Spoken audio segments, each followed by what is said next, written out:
La Blitzkrieg, o guerra relámpago contra Polonia, había constituido un éxito clamoroso para Adolf Hitler. Había sometido a un país entero en menos de 4 semanas y aún ansiaba más. Así pues, ordenó a sus generales que planificasen el ataque a los ingleses y franceses en noviembre de 1939, menos de 2 meses después de la caída de Polonia. Su Estado Mayor estaba consternado. El grueso del ejército alemán todavía estaba en el este y había que desplazarlo hacia el oeste. Y la campaña de Polonia había ocasionado pérdidas importantes. Había que aprender algunas lecciones. Las armas antitanque polacas habían destruido el equivalente a una división de los Panzers ligeramente blindados. Y una cuarta parte de los aviones utilizados había sido derribada. Los Panzers eran demasiado ligeros e inestables y frecuentemente habían sido repasados tanto por sus columnas de suministro como por la infantería que los seguía a pie. A regañadientes y después de violentas discusiones, Hitler aceptó esperar hasta la primavera siguiente.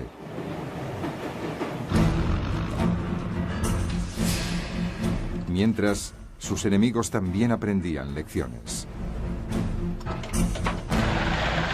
Gran Bretaña había creído que los bombarderos constituirían un arma clave en el conflicto que se avecinaba. Pero cuando el 4 de septiembre la Royal Air Force de Gran Bretaña llevó a cabo un ataque aéreo en pleno día contra los barcos alemanes, 7 de los 30 bombarderos fueron derribados. Muy pronto se hizo evidente que esto no había sido una desgracia excepcional. En algunos ataques aéreos se perdió más de la mitad de los aviones. Simplemente, los bombarderos británicos no estaban cualificados para esta tarea. Así pues, la RAF empezó a efectuar ataques aéreos por la noche y decidió no lanzar bombas sino panfletos a fin de no provocar represalias. Por entonces, con la Blitzkrieg atascada y la guerra aérea calmada, el centro de atención se trasladaba ahora al único escenario que faltaba: el mar. La Armada alemana todavía se hallaba enfrascada en un ambicioso programa de desarrollo que no debía completarse hasta el año 1948. El comandante del ejército naval, el almirante Karl Dönitz, planeó cortar las rutas de suministro a Gran Bretaña a través del Atlántico. A tal efecto, quería contar con 300 submarinos transatlánticos, pero tan solo tenía 38. No obstante, Dönitz se aseguró de que todos los submarinos disponibles estuviesen en el mar el 3 de septiembre, el primer día de la guerra contra Inglaterra.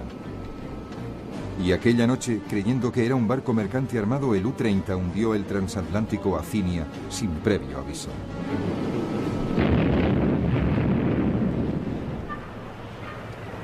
Hubo 112 muertos, incluyendo 26 ciudadanos norteamericanos. La Royal Navy hacía parecer pequeña a su homóloga alemana. Disponía de 12 barcos de guerra, Alemania no tenía ninguno, y tenía 5 portaaviones, Alemania ninguno. Tras el desastre de la Acinia, Gran Bretaña declaró un bloqueo total de los puertos alemanes. También introdujo un sistema de convoyes. Pero a pesar de su tamaño, la Royal Navy tenía pocos barcos escolta. Muchos barcos mercantes tenían que viajar solos y a finales de 1939 más de 100 habían sido hundidos. Rápidamente se hizo evidente que los británicos habían subestimado la amenaza submarina. El 17 de septiembre, el U-29 hundió el portaaviones británico Courageous.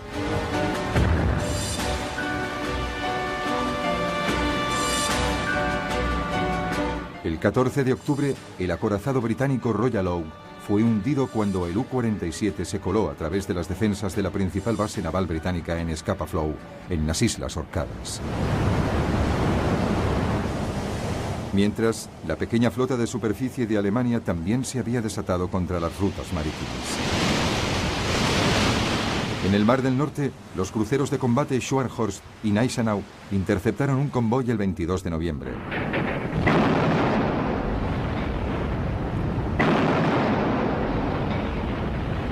Hundieron su escolta, el crucero mercante armado Rawalpindi. Pero sería el pequeño acorazado Graf Spee el que ocasionaría los mayores problemas. Especialmente diseñado para asaltar barcos mercantes, sus cañones de 28 milímetros podían arrasar cualquier barco lo bastante rápido para adelantársele, y tenía la velocidad necesaria para escapar de cualquier batalla sin dificultad. El Graf Spee se había escabullido de Alemania antes de que diesen comienzo las hostilidades. Poco tiempo después ya surcaba libremente el Océano Índico y el Atlántico Meridional. Finalmente, 3 cruceros británicos, el Exeter, el Ajax y el Aquiles, lo interceptaron a la altura del Río de la Plata en la costa este de Sudamérica.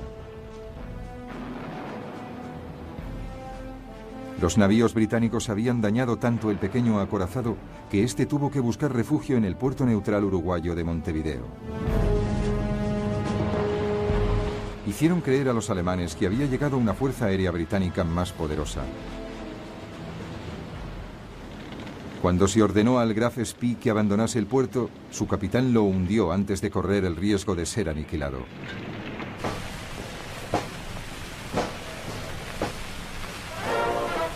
Esta vez fueron las tripulaciones de la Royal Navy las que fueron recibidas como auténticos héroes en su regreso a casa.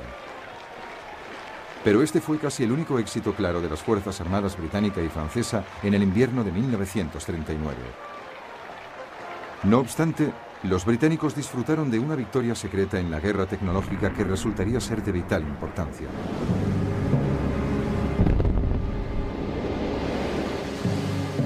Tan pronto empezó la guerra, Gran Bretaña comenzó a perder muchos barcos debido a las minas alemanas. Lo que resultaba muy misterioso era que los barcos no parecían haber chocado realmente con ellas. Las minas simplemente habían explotado cuando los barcos pasaban cerca de ellas.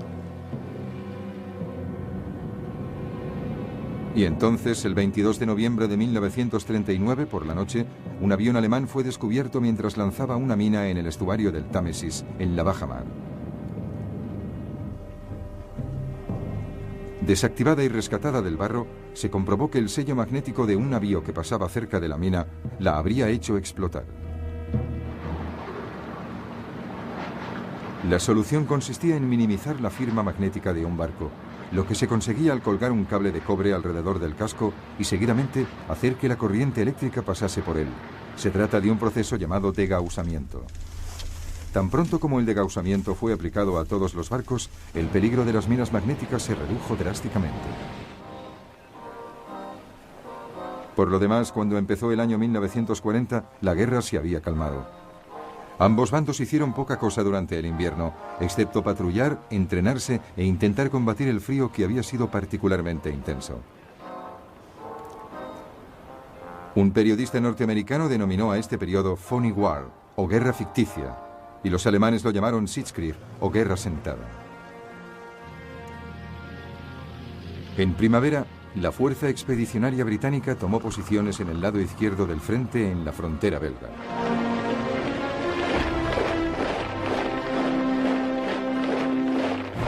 Pero parecía pequeña al lado de su aliado francés.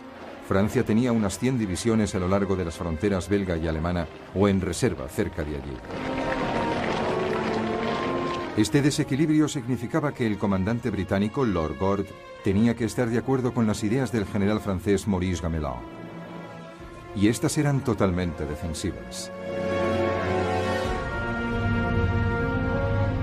Las tropas francesas habían cifrado sus esperanzas en las macizas murallas de la línea Maginot. Se trataba de una serie de fortalezas y fortificaciones que se extendía desde Suiza hasta Bélgica, a lo largo de la frontera franco-alemana. La línea Maginot era considerada completamente infranqueable y debía garantizar que el territorio francés se mantuviese seguro. Pero la realidad era que los aliados no tenían ni idea de cómo vencer realmente a Alemania. Sin embargo, hicieron avanzar sus fuerzas y se prepararon para una repetición de la Primera Guerra Mundial.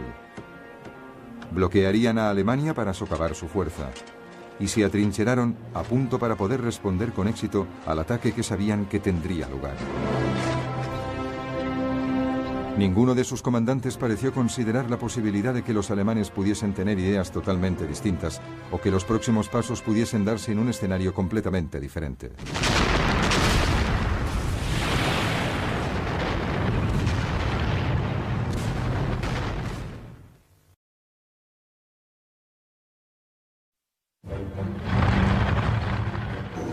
El 30 de noviembre de 1939 se abría un nuevo escenario bélico. La Unión Soviética invadía el minúsculo país vecino, Finlandia. Finlandia no había conseguido la independencia de los rusos hasta 1918 y los odiaba. El dictador Joseph Stalin estaba convencido de que un día los finlandeses permitirían entrar a los alemanes para atacar Leningrado y el puerto ártico vital de Múrmansk. El ejército rojo superaba a sus adversarios finlandeses en una proporción de 10 a 1. La invasión debería haber sido algo sencillo. Pero sus mandos habían sido diezmados por las terribles purgas de Stalin. Los finlandeses estaban a las órdenes del general Gustav Mannerheim. Este se defendía utilizando la táctica de ataques relámpago en medio de una nieve contundente y a menudo desplazándose sobre esquís. Las tropas soviéticas, desconcertadas y mal dirigidas, sufrieron pérdidas muy importantes. La valiente resistencia finlandesa estimuló la imaginación de los británicos y franceses. Rápidamente empezaron a planear el envío de ayuda a través del norte de Noruega y Suecia. El hecho de que esto pudiese involucrar a dos valientes países neutrales en la guerra no se tuvo en cuenta.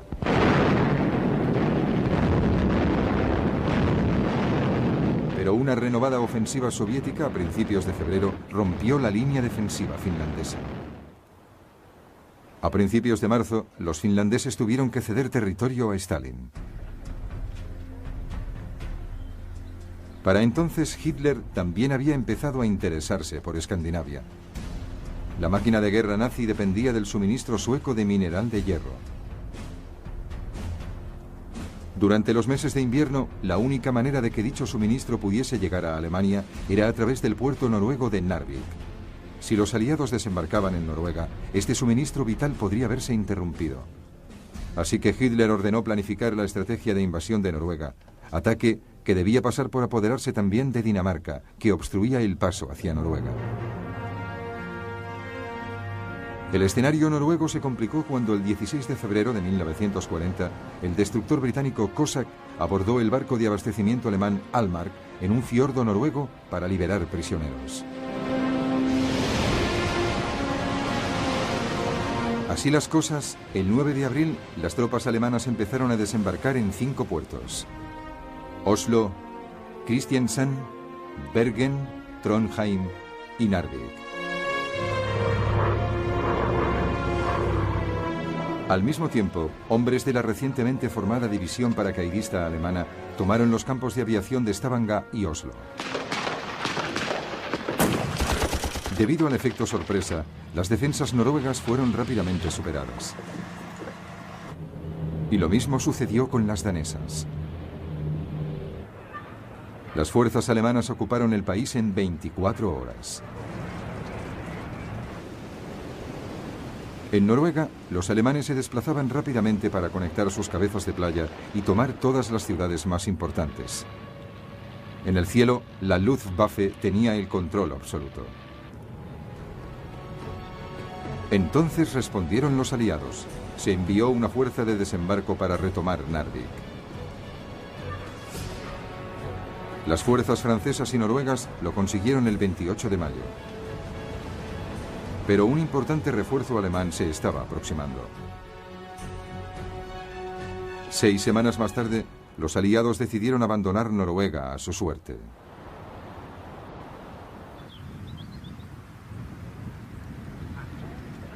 Hitler había permanecido la mayor parte del tiempo entre el invierno y la primavera en su refugio en el campo en Berghof, en el sur de Bavaria. Para él, los acontecimientos que tenían lugar en Escandinavia eran totalmente secundarios. En cambio, se estaba preparando para su próxima guerra relámpago, la Gran Blitzkrieg contra Gran Bretaña y Francia. El primer plan que sus generales le propusieron le resultaba familiar. Los alemanes avanzarían a través de Bélgica con objeto de iniciar un viraje hacia abajo, hacia París. Se trataba de una repetición del plan Schlieffen, mediante el cual los alemanes habían abierto el frente occidental al principio de la Primera Guerra Mundial. Los aliados lo estaban esperando y su principal debate ahora era cómo prepararse para ello. Cuando los alemanes atacaron, los aliados decidieron que sus fuerzas que se encontraban al oeste de la línea Maginot virarían hacia Bélgica a fin de contenerlos en una línea más corta y defendible, la formada por los ríos Dyle y Meuse. El 10 de enero de 1940, un avión de enlace se extravió y se estrelló en Bélgica. En él se encontró una copia del plan alemán inicial. Esto convenció a los aliados de que su plan Dyle debía ser el adecuado y desplegaron sus tropas de acuerdo a él. Desgraciadamente, este mismo acontecimiento motivó que los alemanes cambiasen completamente sus ideas al respecto. El mariscal de campo, general Erich von Manstein, siempre había considerado el plan original falto de imaginación. Le preocupaba que las fuerzas alemanas quedasen empantanadas como había sucedido en la Primera Guerra Mundial y que su país perdiese una guerra larga e interminable. De esta forma, von Manstein le propuso a Hitler que la principal ofensiva se llevase a cabo en el punto en el que se terminaba la línea Maginot, en donde los aliados eran más vulnerables cuando sus ejércitos occidentales avanzaban. Prácticamente todos los panzers alemanes seguían agrupados frente a las Ardenas, en el sureste de Bélgica. Los aliados consideraban que este área, de orografía accidentada y boscosa, era casi imposible de atravesar para los tanques, por lo tanto, estaba escasamente defendida. El plan consistía en abrirse paso de manera decidida por detrás de los ejércitos aliados que habrían avanzado a través de Bélgica. Así quedarían aislados, evitando el enfrentamiento con las fuerzas que estaban situadas en la línea Maginot. Era esta una estrategia de alto riesgo, ya que el ejército alemán podía quedar atrapado en el bosque, pero a Hitler este tipo de circunstancias arriesgadas le atraían. Así pues, las fuerzas alemanas fueron desplegadas de nuevo sin que los aliados lo supiesen. Mientras, los aliados se preparaban para su larga e interminable guerra defensiva. Además de la imponente barrera de la línea Maginot, tenían una ligera ventaja tanto en número de hombres, con unas 110 divisiones disponibles contra 95 alemanas,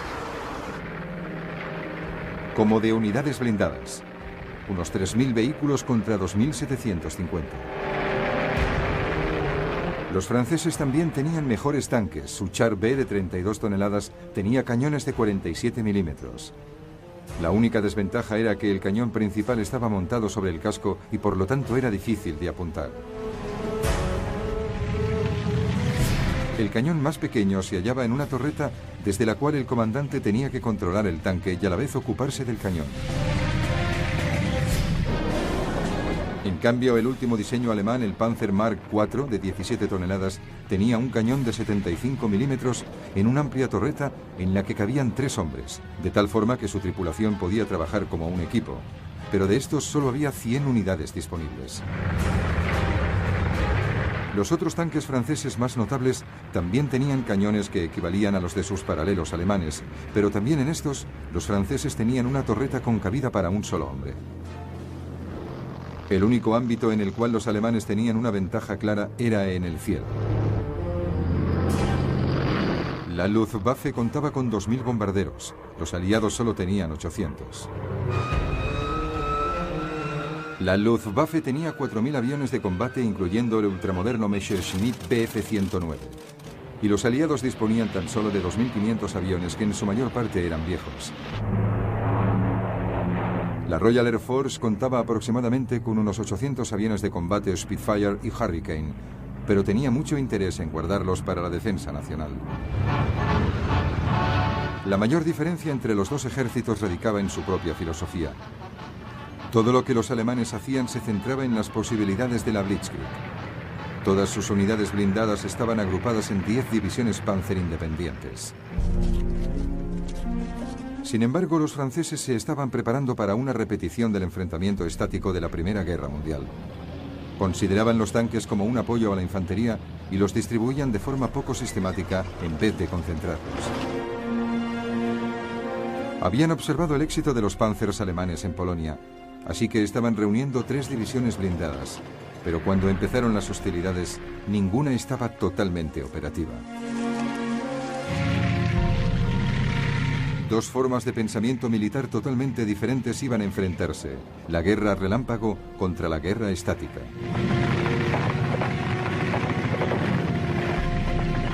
El verano de 1940 pronto mostraría cuál era la correcta.